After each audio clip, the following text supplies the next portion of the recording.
अध्यागमनका DG झलकराम अधिकारी र सुन तस्करीमा पक्राउ परेर अभियुक्तको रूपमा राज्यको हिरासतमा रहेका दावा छिरिङ बीचको विच्याट संवाद सार्वजनिक जुन छ, दुईजना पूर्व प्रधानमन्त्रीलाई घरमा गएर बयान लिने कि त्यही आम जनतालाई उपलब्ध हुन्छ कि हुँदैन?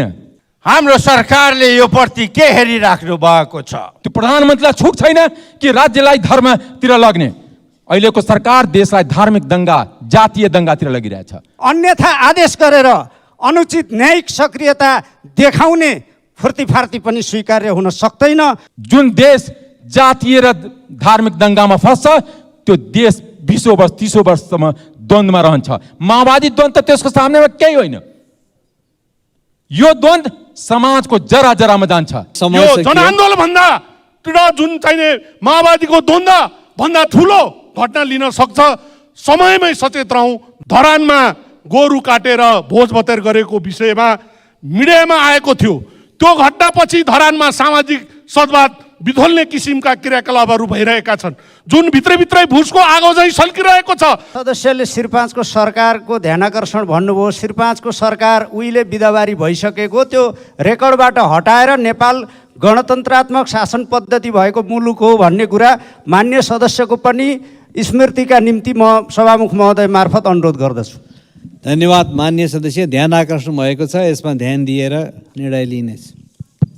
मान्य सदस्य बोल्नु। सम्माननीय सभामुख महोदय, देश गम्भीर सङ्कट उन्मुख छ। देश आर्थिक सङ्कट उन्मुख पनि छ, राजनीतिक सङ्कट उन्मुख छ। देश कानुनी, हामी यही संसद भवनमा संविधान बनायो। संविधान सभाको पनि भवन यही थियो। के संविधानभन्दा माथि पनि कोही छ, कानुनभन्दा माथि पनि कोही छ? यो अवधारणा त 72 को संविधानले गरेको छैन, तर व्यवहारमा देखिएको छ।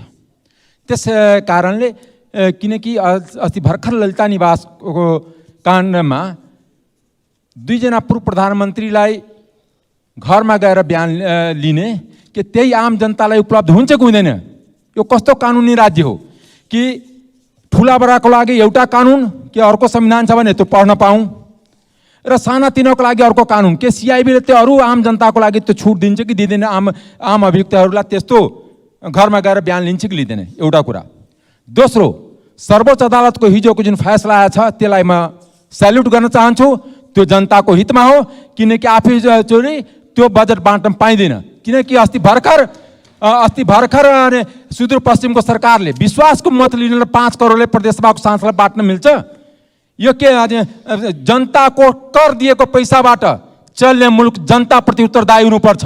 जनताप्रति उत्तरदायी नभएको सरकारलाई सर्वोच्च अदालतले आइना देखाएको छ, र सरकारलाई, यो गठबन्धनलाई त्यो मौका पनि छैन। जुन गठबन्धनको नेतालाई तोकिएर प्रधानमन्त्री भएछ, कुन मुखले भन्छ कि अदालतको फैसला गलत हो? बन्द कमरामा भनिन्छ कि अदालत सक्रिय जुडिसियल एक्टिभिजममा आएछ। जुडिसियल एक्टिभिजम होइन। यो देशमा नियम कानुन सबैको लागि हो, गठबन्धनको लागि छुट हुँदैन, गठबन्धनको नेताको लागि छुट हुँदैन। जसरी ललिता निवासमा छुट भयो, जसरी भुटानी शरणार्थीमा छुट भयो, त्यस्तै के सरकारको मन्त्री प्रधानमन्त्रीलाई नियम कानुन लाग्दैन? के कारणले 4 महिनामा मेट्रोको प्रहरी चेन्ज भएछ? श्याम गेवालीको गल्ती के थियो? गृहमन्त्रीले सदनमा जानकारी गराउनु पर्यो। या त 4-4 महिनामा सरुवा हुन्छ, त्यो नियमले बनाउनु पर्यो कि हरेक पुलिस अफिसरको 4-4 महिनामा सरुवा हुन्छ? यो मोनोपोलीले चल्दैन। रुल अफ ल यसलाई मानिँदैन। आफू खुसी गर्नलाई कार्यकारीको अधिकार मानिँदैन। 4 जना बस्ने र देशको कानुन मिच्ने, संविधान मिच्ने, यसले राजनीतिक दुर्घटनातिर लग्दैछ। यसले सर्वोच्च अदालत सही ठाउँमा लग्न खोज्दैछ। किनभने जहाँ एकातिर दोस्रो कुरा सरकारका प्रधानमन्त्री गेरुवा वस्त्रधारी पछि पुरा मन्त्रीमण्डललाई इन्डियामा गराएपछि बाबाहरूको लड्को लागेछ। प्रधानमन्त्रीकै निम्ति हो कि होइन त्यो बुझ्नै पर्छ। म सरकारसँग सोध्न चाहन्छु, एउटा धीरेन्द्र शास्त्री आउनुभयो, उहाँको भाषा कति सभ्यती के बोल्नुभयो सबै आम जनतामा छ। क्या धार्मिक उन्माद, धार्मिक दंगा सरकारले गराउन खोज्दैछन्? अर्को फेरि मुरारी बापू पनि आउँदै हुनुहुन्छ। म सरकारसँग सोध्न चाहन्छु कि भोलि कुनै बुद्धिस्ट मौका आउँदाखेरि त्यस्तो सुरक्षा अगाडि पछाडि दिन मिल्छ कि मिल्दैन? भोलि कुनै मुसलमानको मौलवी आउँदाखेरि त्यस्तो सुरक्षा दिन मिल्छ कि मिल्दैन? त्यति छुट हुन्छ कि हुँदैन? राज्यको मन्त्रीहरू लड्को लागेर त्यहाँ जान्छ कि जाँदैन? भोलि कुनै क्रिस्चियनको पोप आउँदाखेरि, किनकि नेपालको संविधान धर्मनिरपेक्ष संविधान हो, त्यो प्रधानमन्त्रीलाई छुट छैन कि राज्यलाई धर्मतिर लग्ने। अहिलेको सरकार देशलाई धार्मिक दङ्गा, जातीय दङ्गातिर लगिरहेछ। सरकारलाई म आग्रह गर्न चाहन्छु, जुन देश जातीय र धार्मिक दङ्गामा फस्छ त्यो देश 20 वर्ष 30 वर्षसम्म द्वन्द्वमा रहन्छ। माओवादी द्वन्द्व त्यसको सामनेमा केही होइन। यो द्वन्द्व समाजको जरा जरामा जान्छ। आज मधेस धार्मिक दङ्गाको चपेटमा पर्दैछ, पारिँदैछ र सरकार त्यसमा क्रियाशील छ। म दावाको साथ भन्छु, सरकारसँग हामी डिबेट गर्न चाहन्छु। सम्बन्धित मन्त्री आओस्, हामी प्रुफ दिन्छौँ कि सरकारले कसरी छुट दिइरहेछ। त्यस कारणले यस देशमा संविधानको पालन भएन भने, संविधानभन्दा माथि यो गठबन्धन आफूलाई ताक्यो भने।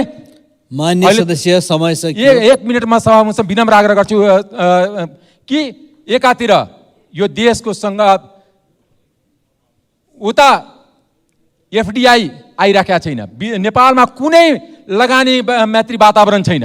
किनकि दलको नेताहरू के भन्छ, लगानी गर विदेशी, त हाम्रो कार्यकर्ता हाम्रो सहयोगमा तिम्रो त्यो लगानी लुक्छ, लगानी कब्जा गर्छ।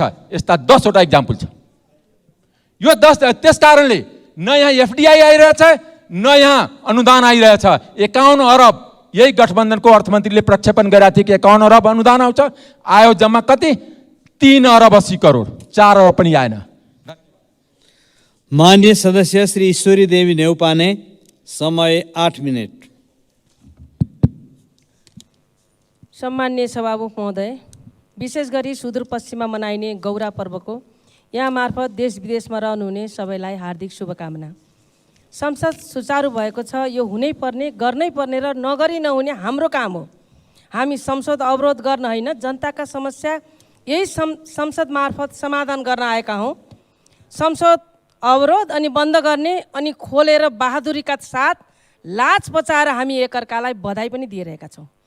सभामुख महोदय, जनताको समस्या छलफल र समाधान गर्ने थलो सदन झन्नै 1 महिना अवरुद्ध हुँदा जनताका सरकारका कैयन विषय, समयमा बर्सात नहुँदा खेतीमा असर, पशुमा लागेको भयावह रोग लम्पी स्किन, मूल्यवृद्धिको मारमा परेर चुलो समेत जलाउन धौधौ परेका सर्वसाधारण जनता, बैंकको तिर्न नसकेर सटर बन्द गरेका व्यापारी, दिनानुदिन भइरहेका महिला हिंसा र जातीय विभेदका घटना, युवाका समस्या, देशका नर्सिङ कलेजहरू बन्द भएका घटना, डेङ्गु, आँखा पाक्ने जस्ता स्वास्थ्य सम्बन्धी समस्या, शिक्षाको समस्या, बढ्दो सडक दुर्घटना अनि अहिले बर्सातले बाटो बन्द हुँदा, पहिरोले घर पुर्दा मान्छे बगाएको घटना, अन्नबाली नष्ट मात्र होइन घरबाटै उठीबास भएर हुलाकी सडकमा पाल टाँगेर बसेका जनताका समस्या लगायत प्रशस्त विषयमा छलफल गर्न र ती समस्याको समाधान समेत समयमा गर्न सकेनौँ।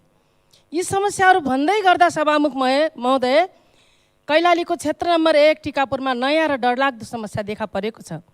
उब्जनीको हिसाबले यो क्षेत्रमा धान बाली अत्यन्तै राम्रो हुने भए तापनि मलको हाहा, बजारको अभाव त छँदैछ। बर्सातको बाढी व्यवस्थापन गर्न सक्दा लगाएको अन्नबाली सबै नष्ट हुने मारमा यहाँका किसानहरू सदैव पर्दै आइरहेका छन्। खाद्यान्न बाली सधैँ जोखिममा रहेकाले यस क्षेत्रका किसानहरू केही वर्ष यता व्यावसायिक केरा खेतीतर्फ आकर्षित भएका छन् र यो क्षेत्रलाई नै राम्रो केरा उत्पादन क्षेत्र बनाउन पनि सफल भएका छन्। सभामुख महोदय, आज यिनै केरा व्यवसायमा त्रास फैलिएको छ। नार्क र सुदूरपश्चिम विश्वविद्यालय कृषि संकायले गरेको अन्वेषण, वैज्ञानिक डाक्टर राम खड्का र सुरज बद्देले स्थानीय केरामा शङ्कास्पद लक्षण देखेपछि काठमाडौँ ल्याएर PCR टेस्ट गर्दा केरामा लाग्ने पुरानो रोग पानामाको नयाँ भेरिएन्ट पानामा TR4 देखेपछि जाँचको लागि सिङ्गापुर पठाउँदा त्यसको पुष्टि भएर आएको छ। यो रोग लाग्नु भनेको समूल केरा खेतीको सम्पूर्ण विनाश हो। सभामुख महोदय, अस्ट्रेलियामा यो रोगको पहिलो प्रजाति फेला परेको थियो। उक्त रोगको कारण अस्ट्रेलिया सहित अफ्रिकाका सबै केरा खेती समाप्त भएको वैज्ञानिकहरू बताउँछन्। यो रोगसित लड्न नसकेपछि रोगलाई यथावत राखी नयाँ प्रजाति G9 आविष्कार गरेर व्यावसायिक केरा खेतीलाई पुनर्जीवन दिएका थिए। नेपालमा 80% G9 प्रजातिको केरा खेती छ। करिब 16,615 हेक्टरमा वार्षिक करिब 2,78,000 मेट्रिक टन केरा उत्पादन हुन्छ। 1996 मा इन्डोनेसियामा यो जातिको केरामा फेरि नयाँ भेरिएन्ट देखियो भने भारतमा 2015 मा यो यति खतरनाक हुन्छ कि यो रोग लागेपछि फेदैदेखि पात पहेँलो हुने र अन्तमा रुखै ढलेर सबै केरा समाप्त हुन्छ। तसर्थ सभामुख महोदय, तत्काल यो रोग देखेको ठाउँ सिल गरेर निर्मलीकरण र त्यहाँबाट प्लान्ट ओसार पसार तथा मानवीय गतिविधि समेत रोक्न र भयावह स्थिति आउनु अगावै सम्बन्धित विषयमा सजग रहँदै केरा खेती बचाउको आवश्यक कदम समेत चाल्न सभामुख मार्फत सम्बन्धित मन्त्रालय र मन्त्रीजीको ध्यानाकर्षण गराउँदै सो सम्बन्धी भए गरेको सम्पूर्ण काम सदन मार्फत जानकारी गराउन अनुरोध पनि गर्छु, ताकि ती क्षेत्रका त्रसित र चिन्तित केरा खेती गर्ने किसानको पक्षमा सरकारले गरेको कामको जानकारी सदन मार्फत पाउन सकुन्। सभामुख महोदय, हिजो भर्खरै, हिजोभन्दा अगाडि पनि धेरै बसहरू दुर्घटना त भएको थियो, तर हिजो भर्खरै काठमाडौँबाट म्याग्दी जाँदै गरेको बस दुर्घटना अत्यन्तै भयावह दुर्घटना भएको छ। दुर्घटनामा ज्यान गुमाउनेहरू सबैप्रति भावपूर्ण श्रद्धाञ्जली अर्पण गर्दछु र त्यो घाइतेको शीघ्र स्वास्थ्य लाभको कामना गर्छु र सरकारसँग सो सम्बन्धी कार्य गर्नको लागि पनि म अनुरोध गर्दछु। फेरि एउटा धेरै काण्ड मात्रै मुछिएर आएको छ सभा महोदय। कहिले नक्कली भुटानी शरणार्थी, कहिले नक्कली सक्कली सुन काण्ड, झन्झन जटिल भएको छ। र भर्खरै पछिल्लो हिजो मात्रै पत्रपत्रिकामा मैले हेर्न पाएँ, अध्यापन विभागका महानिर्देशक झलक राम अधिकारी र तस्करीका नाइके दावा छिरिङको च्याट, जुन च्याट हामीले हेर्न पायौँ, त्यसको वास्तविकता के हो, कस्तो कस्तो ठाउँ सामानमा सुन आउँदैछ, त्यसको लागि के कति पैसाहरू दिने, पैसा कति अफर गरिएको छ भन्ने पनि च्याट मार्फत देखिएको छ। म सरकारलाई यसको वास्तविकता के हो त्यसको जानकारी गृहमन्त्री मार्फत गराउन चाहन्छु। मलाई कतै कस्तो लागिरहेको छ भने सभामुख महोदय, एउटा काण्ड हेर्दै जाने, एकजनालाई पक्ड्ने, त्यसपछि त्यो काण्डमा आफू चर्चित भएपछि त्यो काण्डलाई थन्काउने। हामीले हेऱ्यौँ सभामुख महोदय, नक्कली भुटानी शरणार्थीमा फरार अभियुक्त छोरा जसले आमालाई मैले यति पैसा पठाएको पाउनुभयो कि पाउनु भएन भनेर भनेको छ, रेकर्ड छ, त्यो भिडियो रेकर्ड, तर हाम्रो आँखा, हाम्रो प्रहरीको आँखा या हाम्रो सरकारको आँखा त्यहाँ पुग्दैन, आजसम्म पनि खोजबिन हुन सकेको छैन भने पूर्व गृहमन्त्री खाँड त्यही केसमा जेलमा हुनुहुन्छ। आज सरकारले गर्न के खोजिरहेको छ? हामी चाहन्छौँ कोही निर्दोष नफसुन्, कोही दोषी नउम्किउन्, हाम्रो उद्देश्य त्यही होला नि त। तर जति पनि काण्डहरू हुँदै गइरहेका छन्, देखिँदै गइरहेका छन्, पछिल्लो पिरियडमा अझ गिरिबन्धु टी स्टेट घोटाला पनि आएको छ। हामी विश्वमा, हामी वास्तवमा आफूले आँखा देखाउने ठाउँ पनि छैन। अब हामी नेपाली हौँ, हामीले राम्रो गर्छौँ भन्ने ठाउँ पनि रहन सकेन सभा महोदय। हामी सरकारमा छौँ, त्यही सरकारको एउटा अंश म पनि हुँ र म मेरो सरकारसँग अनुरोध गर्न चाहन्छु, वास्तविकता के हो? भर्खरै आयो झलकरामजीको, महानिर्देशकजीको र दावा छिरिङ शेर्पाजीको भर्खरै त्यो आएको छ। कतै त्यसमा हामी सबै मुछिएका त छैनौँ? हामीलाई कालो दाग लाग्ने त हो कि होइन? हामीले राम्रो गर्दैछौँ भनेर देखाइरहेका छौँ एकातिर, कतै त्यसको पछाडि अर्को कुनै कारण त छ कि छैन? संसद त खुलेको छ, हामीले हेऱ्यौँ संसदका 2वटा बुदाहरू संसद खुल्नेतिर हामी एकदम खुसी भयौँ कि जनताका, मैले भर्खरै भने जनताका समस्याहरूको समाधान गर्ने यो संसद र यो थलो हो, यो थलो बन्द गर्नु हुँदैन। हाम्रा कुराहरू हामीले यहीँबाट मुखरित गर्नुपर्दछ, तर कुन अनेकौँ बहानामा बन्द पनि भए र के कारणले खुले? हामीले 2टा बुदा हेऱ्यौँ, एउटा बुदामा त सिआइबीलाई नै दिएको छ यो काण्डको छानबिन गर्ने र अभियोजन गर्ने, अर्को बुदामा भए गरेका कामहरू त्यसलाई व्यवस्थित गर्ने र के कसरी यस्ता कामहरू हुन्छ त्यसका खोजी नीति गर्ने भनेर भनिएको छ। सभामुख महोदय, यस्ता काण्डले जेलिँदै जाने अनि हामीले सबै राम्रो गऱ्यौँ भन्ने जनताका प्रतिनिधि हाम्रो मुख्य नि हामीलाई यहाँ पठाउने अनि हामीले त्यस्ता कामहरू गर्दै गएपछि हामी फर्केर जनताको माझमा जानुपर्छ कि पर्दैन? त्यसकारण म सम्बन्धित मन्त्रालय गृहमन्त्रीज्यूलाई अनुरोध गर्न चाहन्छु, भर्खरै हिजो निस्केको त्यो काण्ड के हो? हामी कोही निर्दोष नफसुन्, कोही दोषी नउम्किन्, हामी यो चाहन्छौँ। तसर्थ गृहमन्त्रीज्यूलाई यो विषयमा म जानकारी लिन चाहन्छु। धन्यवाद।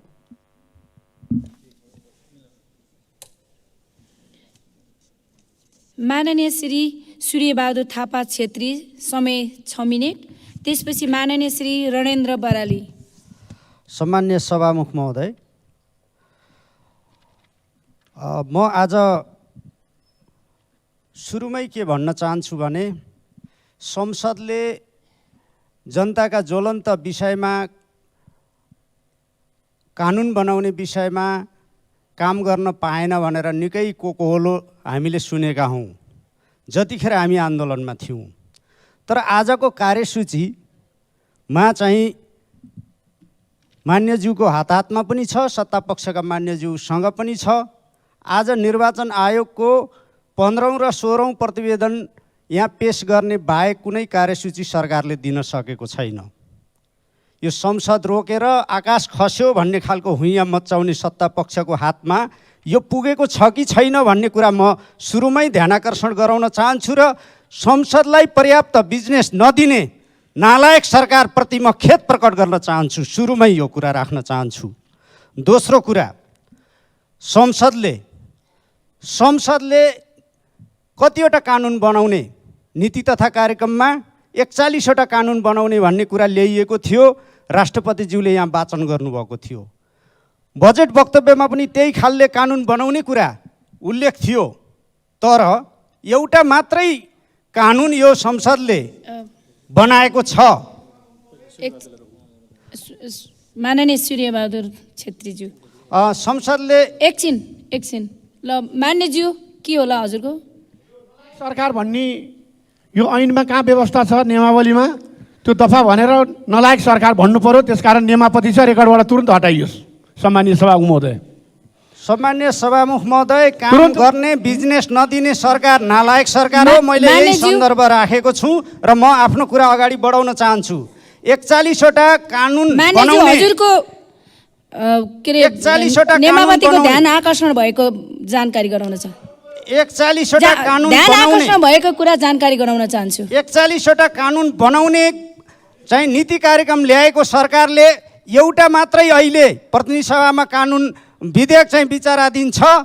अनि एकदम लायक भनेर मैले प्रचार गरौँ, प्रशंसा गरौँ अनि स्तुति गरौँ, आरती गरौँ, म यो कुरा राख्न चाहन्छु र भन्न चाहन्छु। अघि पनि यहाँ संसदमा उठेको छ, म यहाँ गृहमन्त्रीज्यूलाई देखेको छैन। अध्यागमनका डिजी झलकराम अधिकारी र सुन तस्करीमा पक्राउ परेर अभियुक्तको रूपमा राज्यको हिरासतमा रहेका दावा छिरिङ बीचको विच्याट संवाद सार्वजनिक जुन छ, त्यसमा गृहमन्त्रीज्यूको के धारणा हो? यो गर्न मिल्ने स्वाभाविक काम हो?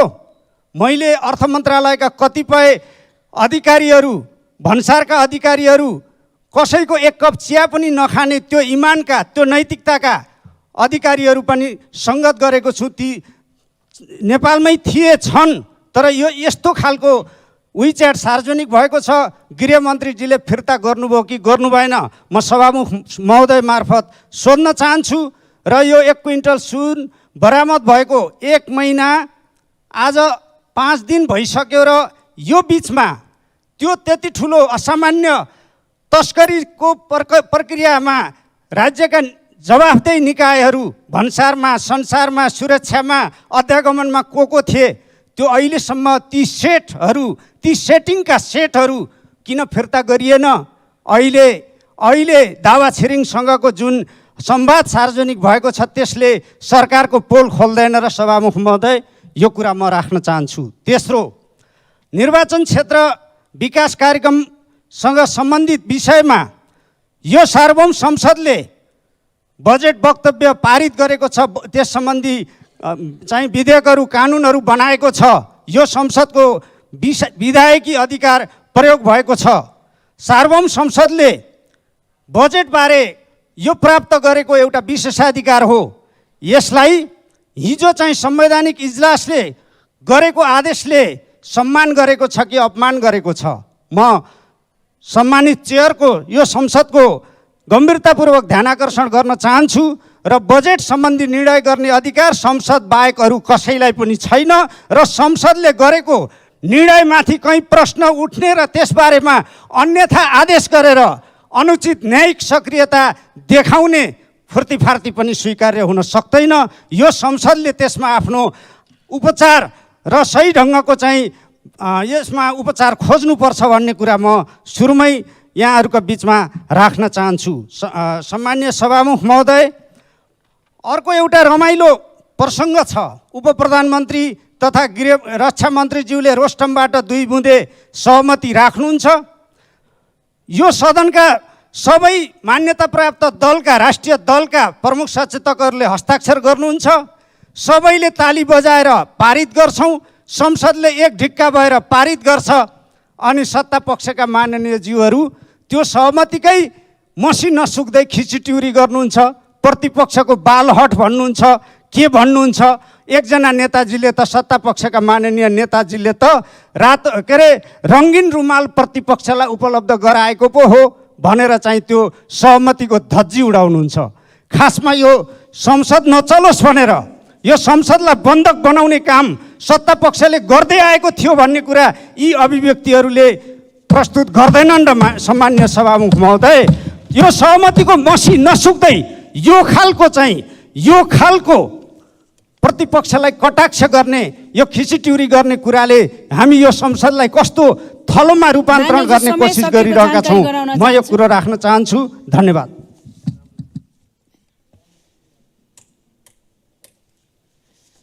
माननीय श्री रणेन्द्र बराली, समय 4 मिनेट।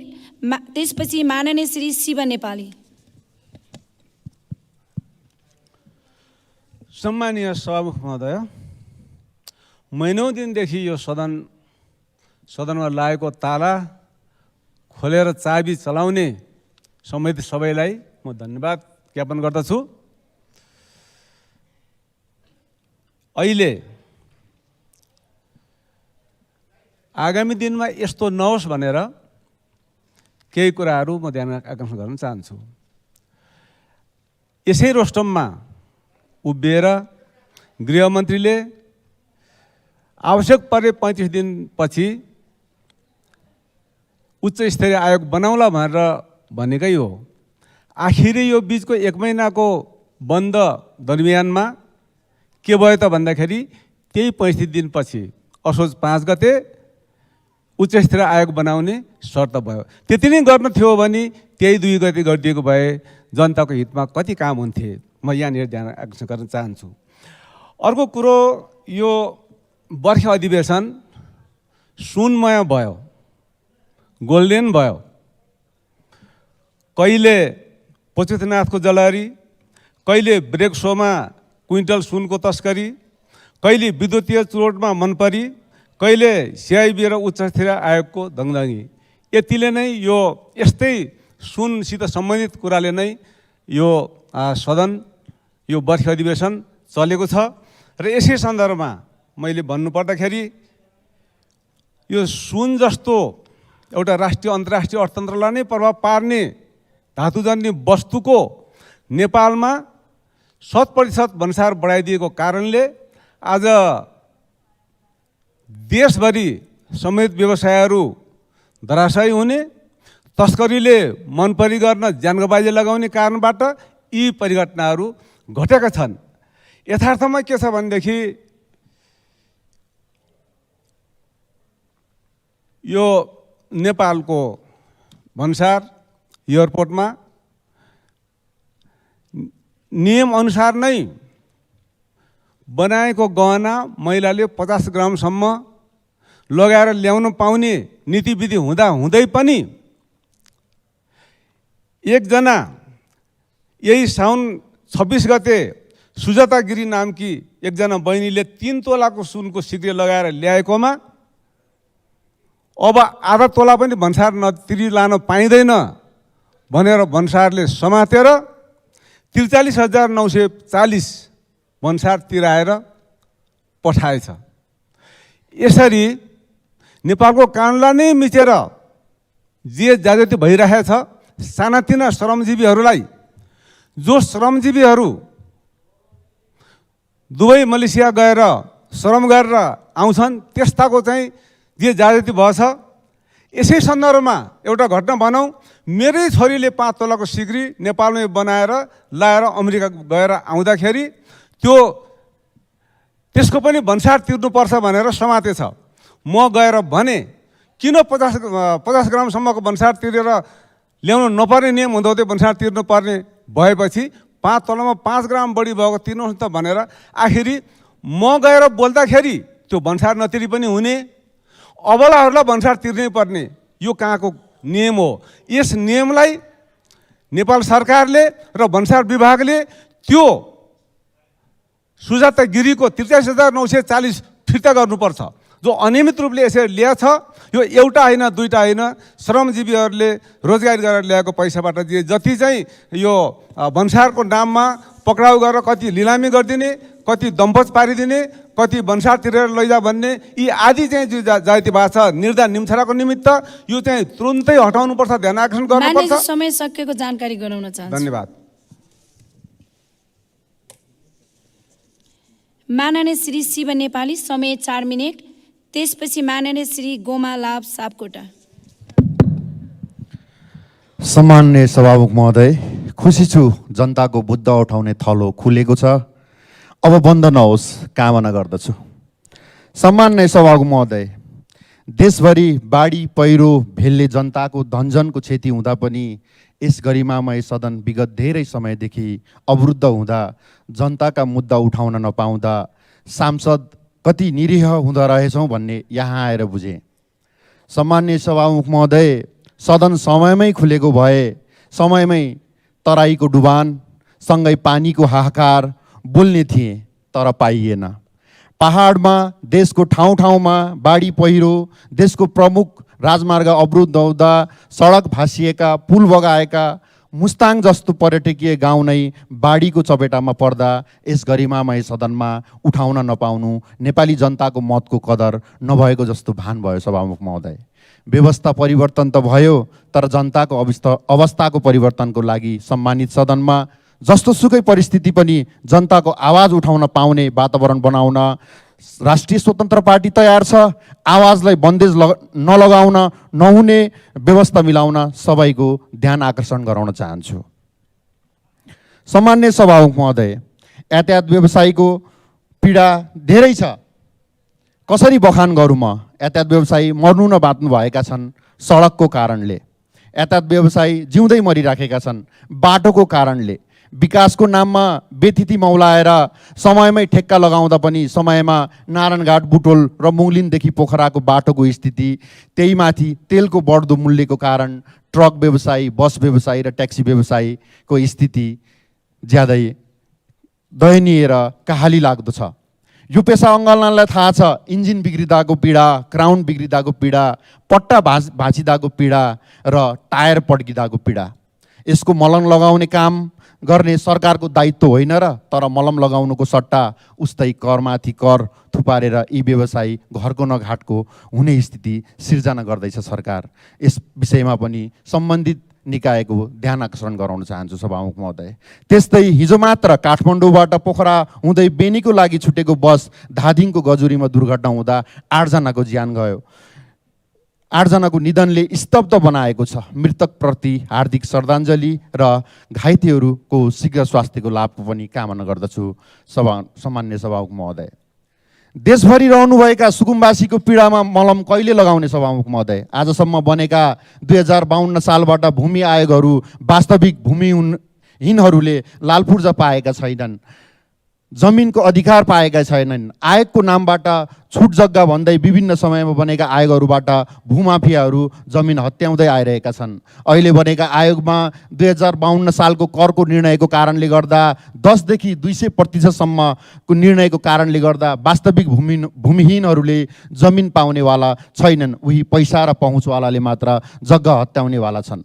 जस्तै पोखराको मजुवा लामेहाल स्थित कास्कीमा 2032 सालदेखि बस्दै आएका र सरकारलाई तिर्दै आएका जमिनमा पनि आजसम्म कुनै सुनवाई नभएका कारण पोखराका तमाम सुकुम्बासी बस्तीहरू लाल पूर्जाको पर्खाइमा छन्।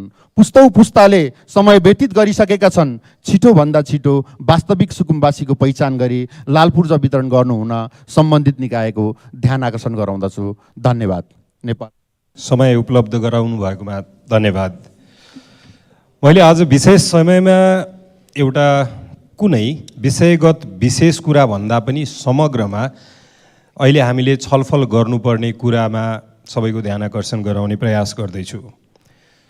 कुनै पनि देशको आफ्नो एउटा चरित्र हुन्छ, त्यो क्यारेक्टर हुन्छ र त्यो देशको व्यक्तिहरू कतै भेट्दै गर्दा, सहरको व्यक्तिहरू वा कुनै कुनै समुदायको व्यक्तिहरू भेट्दै गर्दा हामीले एउटा विशेष अपेक्षा राख्छौँ र त्यो क्षेत्रगत नीतिहरूले निर्देशित गरेर त्यस्तो क्यारेक्टरहरू, चरित्रहरू बनाउने काम गरिरहेको पाइन्छ।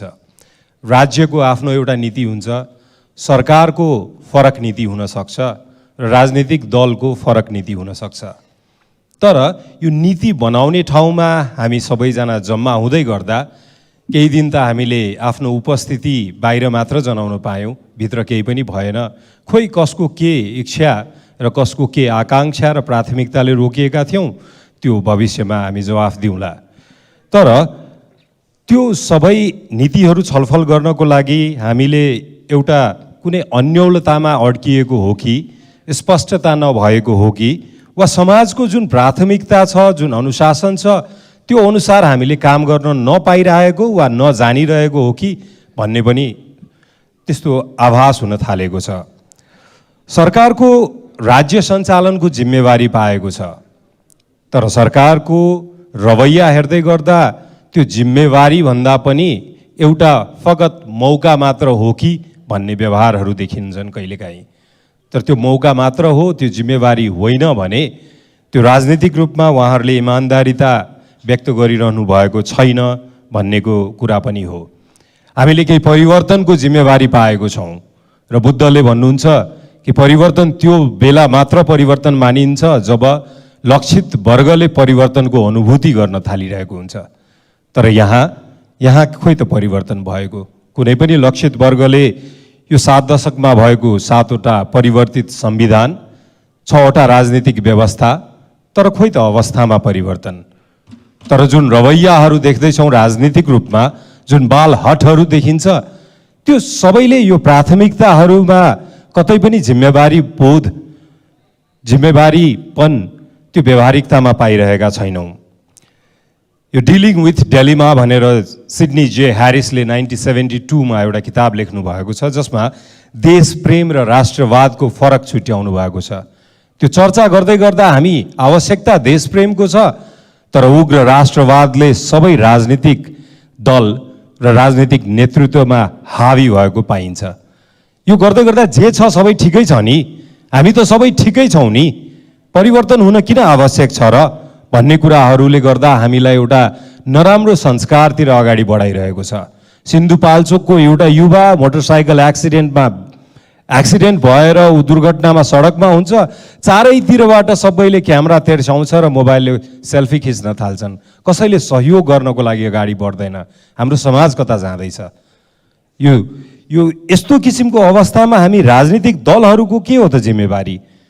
कुनै एउटा आफ्नो मान्छेलाई बचाउनको लागि वा कुनै कुराको सेटिङको लागि सदन रोकिरहने कि हामीले समाजलाई एउटा संस्कार दिने, एउटा फिलोसफी दिने, एउटा प्राथमिकता दिने र एउटा अनुशासन दिने, एउटा आशा दिने, एउटा सपना दिने, त्यो जिम्मेवारीहरूमा हामी छलफल गर्नको लागि सबैलाई अग्रसर हुनको लागि अनुरोध गर्छु। र अन्त्यमा यो 10 वर्षको तथ्याङ्कले के देखाउँछ भने हाम्रो भाषा एउटा घटेको छ र जात 9वटा बढेको छ। भनेको सोसाइटीमा कल्चर विक हुँदैछ, क्लस्टर स्ट्रङ हुँदैछ। त्यसैले गर्दाखेरि हाम्रो समाज सही दिशातिर गइरहेको छैन। हामी नीतिगत रूपमा, जिम्मेवारीको रूपमा, जनप्रतिनिधिको रूपमा यहाँ आएको सबै राजनीतिक दलको प्रतिनिधिहरूलाई यसमा गम्भीर रूपमा सोच्न र एकबद्ध रूपमा अगाडि बढ्न आह्वान र अनुरोध गर्न चाहन्छु। धन्यवाद। सभामुख महोदय, अपराधमा संलग्न व्यक्तिलाई आरोप प्रमाणित भए पश्चात अपराध अनुसार दण्ड, जरिवाना र सजाय हुनुपर्दछ। भ्रष्टाचार र अनियमिततामा मुछिएका कसैलाई पाखा नगरेर निष्पक्ष छानबिनलाई प्रभावकारी रूपमा अगाडि बढाउनु पर्छ। सुन तस्करी काण्ड र ललिता निवास प्रकरणमा प्रहरीको केन्द्रीय अनुसन्धान ब्युरो CIB ले स्वतन्त्र रूपमा काम गरोस् भन्ने चाहन्छु। आरोपित रहँदैमा, अनुसन्धान चल्दैमा आफूलाई मन नपरेका आरोपित सबै अपराधी हुन्। उनका व्यावसायिक तथा व्यक्तिगत मान प्रतिष्ठालाई असर पार्ने अतिवादी सोच पनि देखिएको छ। सम्मान्य सभामुख महोदय, यही प्रकरणमा नेपालको एउटा पूर्वी पहाडी जिल्ला खोटाङ जिल्लाको दुर्गम र विकट गाउँबाट चाहिने सामान्य परिवारबाट राजधानी छिरेर दशकौँ लामो अनवरत मेहनतले सफल व्यवसायी, सफल उद्यमशील हजारौँ बेरोजगारहरूलाई रोजगारी दिने मिनबहादुर गुरुङलाई झन्डै 2 महिना हिरासतमा राखिएको छ। राज्यलाई राजस्व तिरेर किन्दा जग्गा किन्दा मिनबहादुर कसरी कसुदार भए, जग्गा किन्दा जग्गाधनी परमाणु पूर्जा रहेको र जग्गाधनीकै नाममा श्रेष्ठता कायम रहेको र त्यही आधारमा जग्गा किन्दा ऊ कसरी दोषी भयो। यसले धेरैलाई असहज र अचम्म लागेको छ। सिआइबी नेपाल प्रहरीको एउटा विश्वासिलो संस्था हो। म एउटा उदाहरणको लागि सम्मान्य सभामुख महोदय, हिजो मात्रै सिआइबीले सरकारी वकिल कार्यालयमा प्रतिवेदन बुझाएको छ।